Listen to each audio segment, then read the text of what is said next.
ওই বস্ফোরণের মতো জায়গায় যারা এত কিছু পাওয়ার পরেও, লক্ষ্মীর ভান্ডারের বর্ধিত টাকা পাওয়ার পরেও তৃণমূল কংগ্রেসকে ভোট না দিয়ে বিজেপিকে ভোট দিয়েছে, আমাদের সেখানে অন্তত পক্ষে কিছু লক্ষ্মীর ভান্ডার আমাদের কেটে দেওয়া দরকার আছে। 21শে জুলাইয়ের প্রস্তুতি সভা, সেই সভায় যারা বিজেপিকে ভোট দিয়েছেন তাদের নাম লক্ষ্মীর ভান্ডারের তালিকা থেকে কেটে দেওয়ার হুঁশিয়ারি দিলেন তৃণমূল ব্লক সভাপতি। রবিবার কোচবিহারের দিনহাটার সুকারুর কুঠি অঞ্চলে 21শে জুলাইয়ের প্রস্তুতি সভা করে তৃণমূল।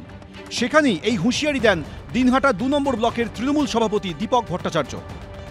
যারা এত কিছু পাওয়ার পরেও, লক্ষ্মীর ভান্ডারের বর্ধিত টাকা পাওয়ার পরেও তৃণমূল কংগ্রেসকে ভোট না দিয়ে বিজেপিকে ভোট দিয়েছে, আমাদের সেখানে অন্তত পক্ষে কিছু লক্ষ্মীর ভান্ডার আমাদের কেটে দেওয়া দরকার আছে। যে টাকাটা মমতা ব্যানার্জি দিচ্ছে, রাজ্য সরকার দিচ্ছে, তৃণমূল কংগ্রেস পরিচালিত সরকার দিচ্ছে, এটা নরেন্দ্র মোদী বাবার টাকা নয়, এটা তৃণমূল কংগ্রেসের সরকারের টাকা।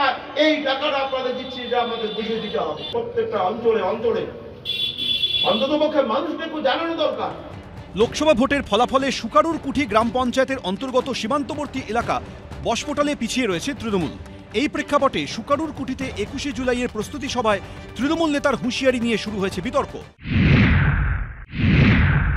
সরকারের উচিত, প্রশাসনের উচিত এগুলো দেখা, কারুর যেন একটা নাম বাদ না যায়।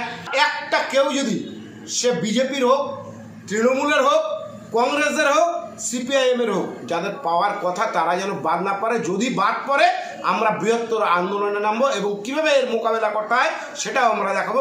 লক্ষ্মীর ভান্ডারকে কেন্দ্র করে কোচবিহারের রাজনীতিতে হুঁশিয়ারি বিতর্ক নতুন নয়। কয়েকদিন আগে লক্ষ্মীর ভান্ডার নিয়ে হুঁশিয়ারির সুর শোনা গিয়েছিল উত্তরবঙ্গ উন্নয়ন মন্ত্রী উদয়ন গুহর গলায়।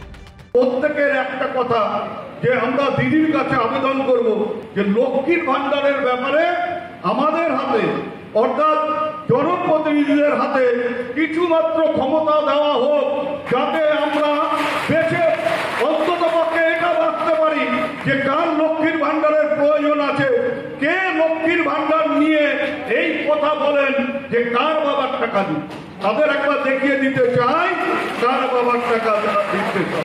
লোকসভা ভোটের প্রচারে লক্ষ্মীর ভান্ডার বন্ধ করে দেওয়ার কোচবিহারের বিজেপি নেত্রীর ভাইরাল ভিডিও দেখিয়ে গেরুয়া শিবিরের বিরুদ্ধে আক্রমণ সাজিয়েছে তৃণমূল। লক্ষ্মীর ভান্ডারের টাকা এরা বন্ধ করতে চাইছে, এ কথা আমি বলছি না। বিজেপির নেত্রী কুচবিহার জেলার সহ সভাপতি দীপা চক্রবর্তী, তিনি প্রকাশ্যে রাজ্য নেতৃত্বকে মঞ্চে বসিয়ে বলেছেন যে 3 মাসের মধ্যে বিজেপি যদি ভালো ফল করে আমরা লক্ষ্মীর ভান্ডার বন্ধ করে দেব।